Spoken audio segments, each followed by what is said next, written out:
Graça e paz do Senhor Jesus, seja bem-vindo à quinta aula do nosso curso da Escola Bíblica Discipuladora. E hoje nós vamos falar sobre o que é oração. Oração é o combustível da nossa alma. Um cristão, ele tem que ter uma vida de oração. Se uma pessoa que se diz cristã não tem uma vida de oração, ela precisa duvidar se realmente ela é cristã. A nossa comunicação com Deus é essencial para alimentar a nossa fé, além, logicamente, do estudo da palavra de Deus. Um dos maiores exemplos que a gente tem na própria palavra de Deus é o Senhor Jesus. Mesmo sendo o próprio Deus encarnado, ele ainda assim se retirava constantemente para orar, ter um tempo de intimidade com o Pai, recarregar as suas energias e exercer o ministério tão influente como ele exerceu. Então hoje nós vamos falar sobre o que é oração. Mas antes disso, utilizando ainda como base esse livro, As Bases da Fé Cristã, do Wayne Grudem, que é um livro bem simplificado, ele tem um compêndio teológico de teologia sistemática que é bem mais completo do que esse. Esse é um resumo do resumo. Ele tem um livro com mais de 2.000 páginas, explicando mais profundamente cada conceito, cada fundamento que nós estamos passando para você aqui. Mas nós utilizamos esse livro por entender que é uma introdução teológica, é uma introdução à vida cristã. Então, se você deseja se aprofundar mais, nós temos uma rica bibliografia para te passar. Não leia qualquer coisa. Leia livros de pessoas, de autores que realmente, têm um compromisso com a sã doutrina. E sabemos muito bem que esse autor é um homem de Deus, é um homem comprometido com a sã doutrina, é um homem que tem uma teologia reformada e que tem o desejo de ver vidas transformadas da maneira como a Bíblia orienta.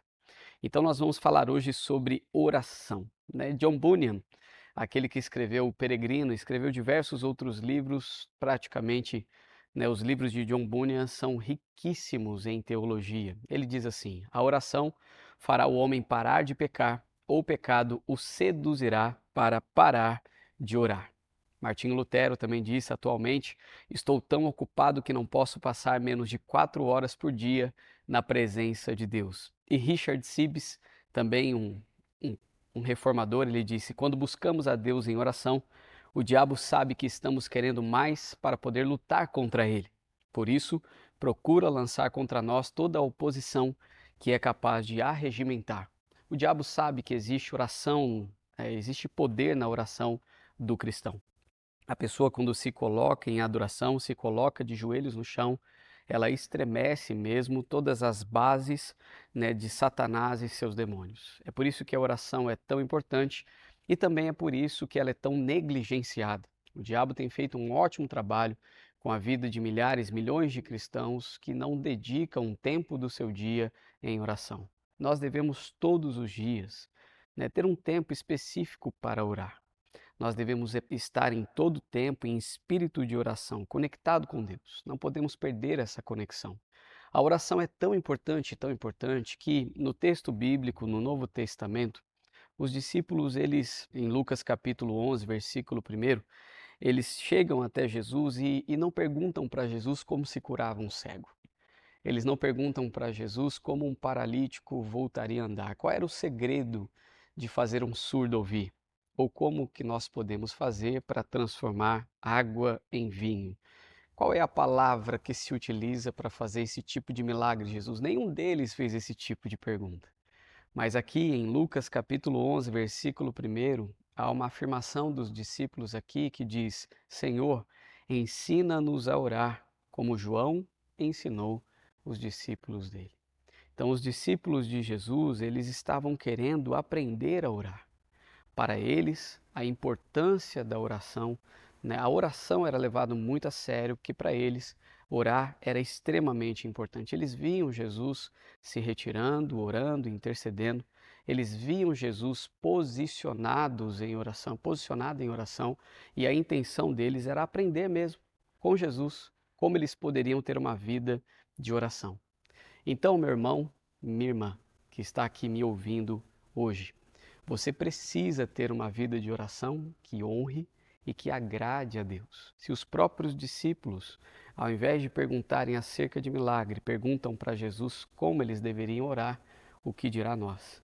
E.M. Bounds, também um escritor que escreve muito sobre oração, ele diz: muita oração, muito poder. Pouca oração, pouco poder. Nenhuma oração, nenhum poder. Em Marcos capítulo 1, versículo 35, diz: tendo-se levantado alta madrugada, saiu, foi para um lugar deserto e ali orava. A vida de oração de Jesus me chama muito a atenção. Quero só dar alguns exemplos bem rápidos aqui para você acerca da vida da oração de Jesus e depois eu entrarei no livro, no conteúdo do livro propriamente dito.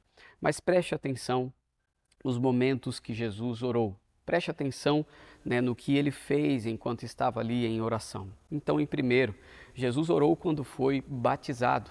Olha o que diz aqui em Lucas capítulo 3, 21 e 22. Quando todo o povo estava sendo batizado, também Jesus o foi. E enquanto ele estava orando, o céu se abriu e o Espírito Santo desceu sobre ele em forma corpórea, como pomba. Então veio do céu uma voz: Tu és o meu filho amado, em ti me agrado. Enquanto ele estava orando, Jesus se retirava para orar quando a multidão o procurava apenas atrás de milagres.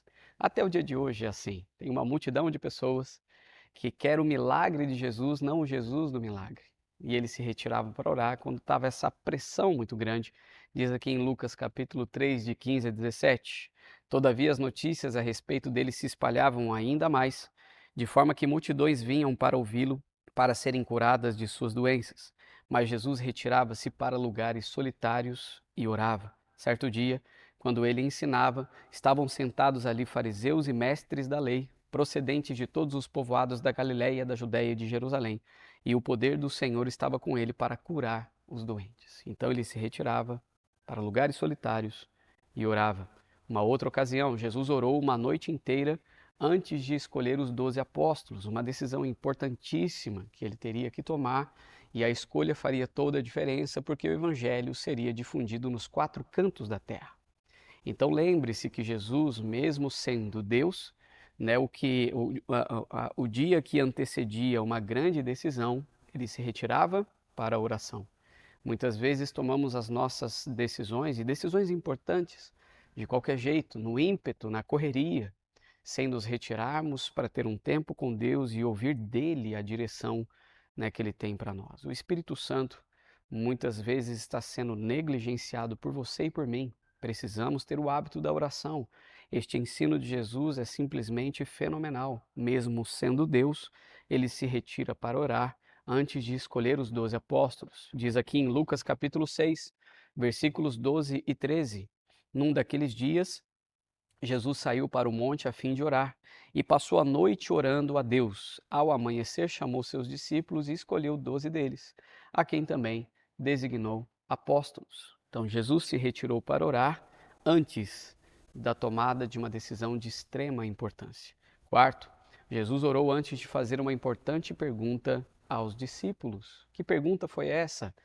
Olha aí, Lucas capítulo 9, de 18 a 20. Certa vez Jesus estava orando em particular e com ele estavam seus discípulos. Então lhes perguntou: Quem as multidões dizem que eu sou? Eles responderam: Alguns dizem que és João Batista, Elias, e ainda outros que és um dos profetas do passado que ressuscitou. E vocês, o que dizem? Perguntou Jesus. Quem vocês dizem que eu sou? Pedro respondeu: O Cristo de Deus. Então Jesus estava orando em particular. Depois de sua oração, ele faz a fatídica pergunta, e a pergunta recebe uma resposta direta, aquela resposta que realmente valia a pena ouvir.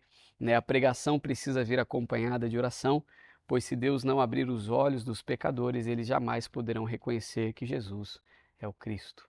Então foi justamente o que aconteceu nesse episódio. Em quinto, Jesus orou no Monte da Transfiguração antes de subir a Jerusalém para ser preso, condenado e morto na cruz. Jesus sabia o que estava por vir, o sofrimento que enfrentaria. E o que ele faz? Se desespera? Não. Se esconde? Não.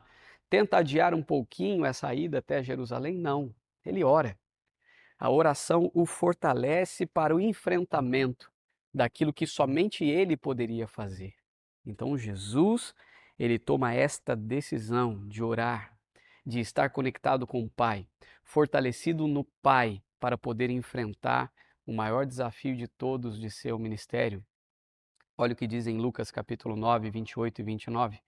Aproximadamente 8 dias depois de dizer essas coisas, Jesus tomou a Pedro, João e Tiago e subiu a um monte para orar. Enquanto orava, a aparência do seu rosto se transformou e suas roupas ficaram alvas e resplandecentes como o brilho de um relâmpago. Porque Jesus orou, o seu rosto e suas vestes foram vazados pela glória de Deus. Porque Jesus orou, o Pai o exaltou. Porque Jesus orou, o Pai o consolou antecipadamente para enfrentar a cruz. Porque Jesus orou, o Pai o defendeu, dizendo que ele não era apenas um grande homem como Moisés e Elias, mas seu filho amado, o seu eleito. Foi isso que aconteceu quando Jesus orou, o que antecedia também o seu grande desafio do enfrentamento da morte e morte de cruz. Também Jesus orou antes de ensinar a seus discípulos acerca da oração, em Lucas capítulo 11. Certo dia Jesus estava orando em determinado lugar. Aí vem o texto que eu li para você no início. Tendo terminado, um dos seus discípulos lhe disse: Senhor, ensina-nos a orar como João ensinou os discípulos dele. É nessa perspectiva, né, um assunto de extrema importância. Jesus estava orando em determinado lugar. Seus discípulos estão vendo que ele está orando. Como assim? Se ele é o próprio Deus, por que a oração? Quando Jesus termina, seus discípulos, né, encorajam ele a ensiná-los a orar. É onde surge a oração do Pai Nosso, que é uma oração que tem uma entonação, né, uma didática, uma teologia extremamente profunda acerca de como nós devemos orar. E em sétimo, Jesus orou no túmulo de Lázaro. Oitavo, Jesus orou por Pedro antes que ele o negasse. Em nono, Jesus orou durante a instituição da ceia, uma das ordenanças deixada por ele para a igreja. Jesus orou no Getsêmani, na hora mais decisiva da história. A oração que ele faz aqui, descrita em Lucas capítulo 22, de 40 a 44, diz: chegando ao lugar, ele lhe disse: orem para que vocês não caiam em tentação. Ele se afastou deles a uma pequena distância, ajoelhou-se e começou a orar. Pai, se queres, afasta de mim este cálice. Contudo, não seja feita a minha vontade, mas a tua. Apareceu-lhe então um anjo do céu que o fortalecia. Estando angustiado, ele orou ainda mais intensamente, e o seu suor era como gotas de sangue que caíam no chão. Por vezes, né, você está cansado, está esgotado, seu dia foi terrivelmente cruel com você, né? Várias decisões tomadas, a cabeça está pesada, dor de cabeça, dor no corpo, um sentimento de inadequação ou de um trabalho que não foi terminado. Isso pode acontecer. Mas lembre-se que Jesus também estava extremamente esgotado. Ele estava prestes ali a adentrar em lugares que ele saberia que sofreria demais, carregaria sobre si todos os nossos pecados, enfermidades e tudo no seu, nas suas costas, num fardo muito pesado. Jesus sabia o que estava por vir e que não seria fácil. E qual é a decisão que ele toma? Vou descansar para estar melhor amanhã? Não, vou orar. É o que ele faz. Ele ora no Getsêmani. Tamanho era o peso espiritual, né, que seus discípulos que foram convidados a estar com ele em oração dormem, né? Eles capotam, caem no sono. Mas Jesus permanece ali, orando, intercedendo e dizendo para mim e para você que na hora mais decisiva da história da humanidade, ele estava em oração. No Getsêmani ele estava em oração. Em 11º, Jesus orou na cruz. Diz aqui no capítulo 23 de Lucas, versículo 34, Jesus disse: Pai, perdoa-lhes, porque não sabem o que fazem. Então eles dividiram as roupas dele, tirando sortes. Na cruz do Calvário, no extremo sofrimento angustiante, Jesus ora, Jesus intercede. Em 12º, Jesus orou após a sua ressurreição. Diz aqui o texto também de Lucas 24:30, quando estava à mesa com eles, tomou o pão, deu graças, partiu e deu a eles, né? Ali Jesus orou, ele deu graças, ele agradeceu. Jesus a hora após a sua ressurreição, mesmo depois de ter passado pelo que passou, vencendo a morte, ainda assim Jesus tem essa atitude nobre, humilde, né, de agradecer a Deus pelo pão que ele havia recebido. Não é simplesmente, né, espetacular a atitude de Jesus? A oração, ela precisa fazer parte da nossa vida, do nosso dia a dia. Meu irmão, não saia para o seu trabalho sem antes você orar. Não saia para os seus afazeres sem oração. Antes das decisões importantes que você precisa tomar, se aceita um novo emprego, se não aceita. Se aceita essa oferta, se não aceita. Se muda de casa, se não muda, né? Se troca o filho de escola, se não troca. Todas essas decisões tão importantes precisam ser regadas no jardim da oração. Senão você pode dar os pés pelas mãos. Ore, interceda. Existirão momentos que você receberá de Deus uma resposta, né, concreta, direta, audível. Terão momentos que o silêncio de Deus também vai fazer parte da sua vida de oração. Mas nós podemos ter a convicção e a certeza de que em todos os momentos Ele está cuidando de nós. Então ore, interceda. E aqui, a título ainda de apenas uma breve introdução, breve, né? Jesus está orando por nós, à destra do Pai. O autor de Hebreus diz que ele vive sempre para interceder por nós. Quero que você abra aí a sua Bíblia, abra sua Bíblia por gentileza em Hebreus, abra sua Bíblia em Hebreus, capítulo 7. Abra aí sua Bíblia em Hebreus, capítulo 7. Versículo 25, olha o que o texto diz para nós. Portanto, ele é capaz de salvar definitivamente aqueles que, por meio dele, aproximam-se de Deus, pois vive sempre para interceder por eles. Pois bem, nesta breve introdução, provei para você que o ministério de Jesus, a vida de Jesus, foi regada de muita oração. Mas afinal de contas, o que é a oração?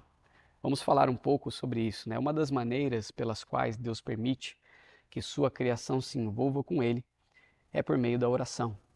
A oração é a nossa comunicação pessoal com Deus. Ela não só nos ajuda a conhecê-lo melhor, como também verdadeiramente. Por meio da oração, podemos fazer os nossos pedidos a Deus, confessar-lhe os nossos pecados e prestar-lhe adoração, louvor e ação de graças. Então isso é oração, de uma maneira assim bem simplificada, porque você só vai conhecer exatamente o que é oração quando você orar.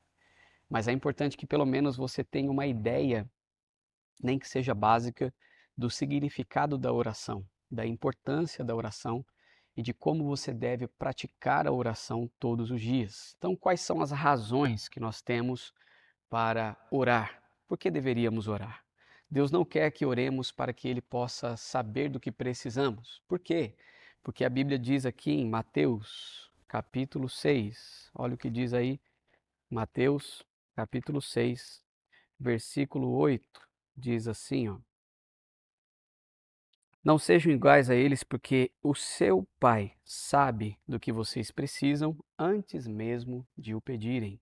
Então Deus sabe exatamente o que nós precisamos. A oração, ela não se resume apenas em você pegar uma lista do que você precisa e apresentá-la a Deus. A oração não é isso, não é somente isso, porque o nosso Pai sabe do que nós precisamos, né? Deus quer que oremos para que Ele, né, para que a nossa dependência dele possa aumentar. Quando nós oramos, nós estamos declarando que somos totalmente, inteiramente dependentes da graça, da glória e da direção de Deus para as nossas vidas. Abra aí a sua Bíblia também em Lucas capítulo 11. A gente já deu uma prévia desse texto aqui. Lucas capítulo 11, de 9 a 12. Olha o que diz aqui para nós, esses versículos bíblicos. Diz assim: Pois eu, por isso lhes digo, peçam e lhes será dado, busquem e encontrarão, bata e a porta lhes será aberta. Pois todo o que pede recebe, o que busca encontra, e aquele que bate a porta será aberta. Qual pai entre vocês, se o filho pedir um peixe, em lugar disso lhe dará uma cobra? Ou se pedir um ovo, lhe dará um escorpião? Se vocês, apesar de serem maus, sabem dar boas coisas aos seus filhos, quanto mais o Pai que está nos céus dará o Espírito Santo a quem o pedir. Então aqui está descrito exatamente o que nós precisamos saber. Se nós orarmos e pedirmos, Deus nos responderá como um bom pai que Ele é. Só que isso exige uma conexão com o Pai. Tem muita gente que não quer aceitar a Jesus como seu Senhor. Vivem a vida do jeito que eles querem, do jeito que dá na telha. Fazem e acontecem. Não estão nem aí para o temor do Senhor.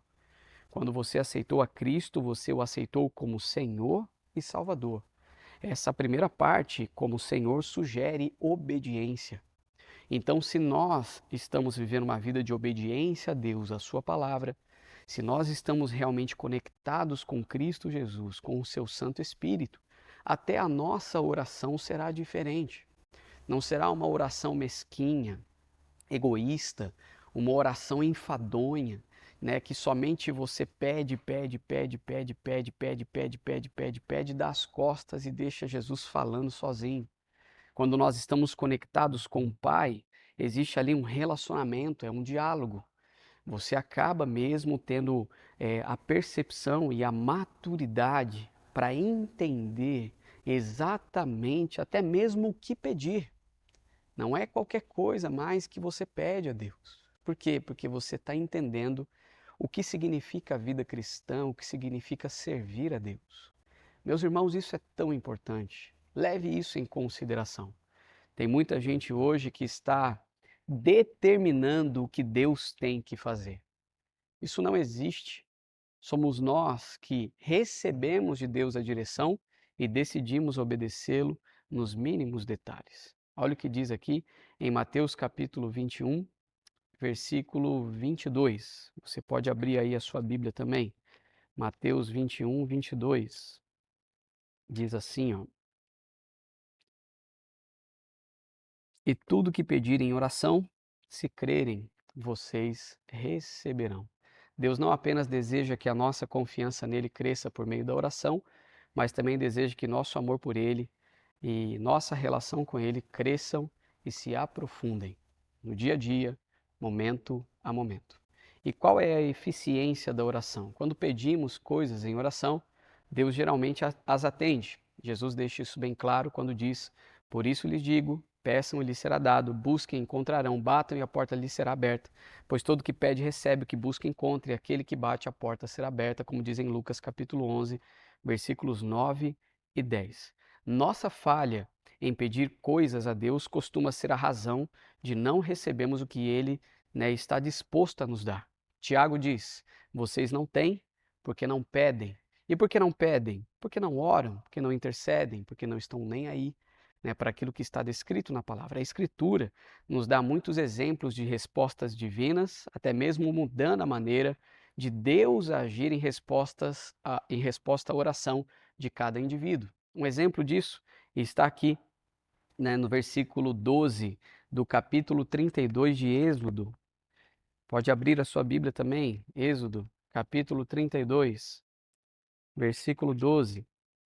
Olha o que diz aqui esses versos bíblicos para nós. Deus estava disposto a arrebentar e acabar com tudo. Diz assim o versículo 12, acabar com o povo que estava pecando. Porque diriam os egípcios, foi com a intenção maligna que ele os libertou para matá-los nos montes e bani-los da face da terra? Arrepende-te do fogo da tua ira. Tem piedade, não tragas este mal sobre o teu povo. Lembra-te dos teus servos Abraão, Isaque e Israel, aos quais juraste por ti mesmo. Farei que os seus descendentes sejam numerosos como as estrelas do céu, e lhes darei toda esta terra que lhes prometi, que será a sua herança para sempre. E sucedeu que o Senhor arrependeu-se do mal que ameaçara trazer sobre o povo. Então Moisés desceu do monte, levando nas mãos as tábuas da aliança. Esse episódio é quando o povo faz para si os bezerros de ouro e passam a adorar o bezerro de ouro, dizendo que aqueles é que tinham tirado eles do Egito. Deus se ira e diz: vou acabar com tudo. Moisés intercede, ora e pede para ele: não, não faça isso. Existe uma promessa. O Senhor jurou pelo seu nome. Então não nos destrua, não nos destruas. Perdoe os nossos pecados, as nossas falhas e faltas. Então o texto diz que Deus, ele se arrepende, né, e deixa o curso da história seguir. Está aqui descrito: e sucedeu que o Senhor arrependeu-se do mal que ameaçara trazer sobre o povo. Então a nossa oração, ela faz a diferença. Deus ouve as nossas orações. Não necessariamente ele responderá sempre do jeito que nós queremos. Na maioria das vezes ele responde do jeito que é bom para nós. E existem situações que ele também não traz uma resposta direta, não traz uma resposta que precisamos. Isso é um fato também e precisamos ter este entendimento de que ele não é o nosso guru, o nosso bibelô. Não é ele que está a nosso serviço, mas nós que estamos a serviço de Deus. Então, se vem uma resposta, glória a Deus por isso. Mas se porventura a resposta não vier, glória a Deus por isso também, porque ele sabe exatamente o que ele está fazendo. Amém? Jesus, Jesus, o único e verdadeiro mediador entre Deus Santo e os homens pecadores, ele pôde dizer aos seus discípulos: Eu lhes asseguro que o meu Pai lhes dará tudo o que pedirem em meu nome. Quando ele disse isso, não quis significar que devemos nos apegar à frase em nome de Jesus para cada uma das nossas orações. Em vez disso, ele quis dizer que nossas orações deveriam ser feitas com base em sua autoridade como nosso mediador, de acordo com o seu caráter, de acordo com a sua promessa, que foi liberada em sua palavra. E qual deve ser a nossa atitude em relação à oração? Não só ele nos ouve, de João, mas sabemos que ele nos ouve em tudo o que pedimos, sabemos que temos o que dele pedimos. 1 João capítulo 5, versículo 15. Essas orações efetivas que Jesus responde e que ansiamos fazer devem ser expressas de acordo com a sua vontade. A nossa atitude em relação à oração deve ser de nunca desistir.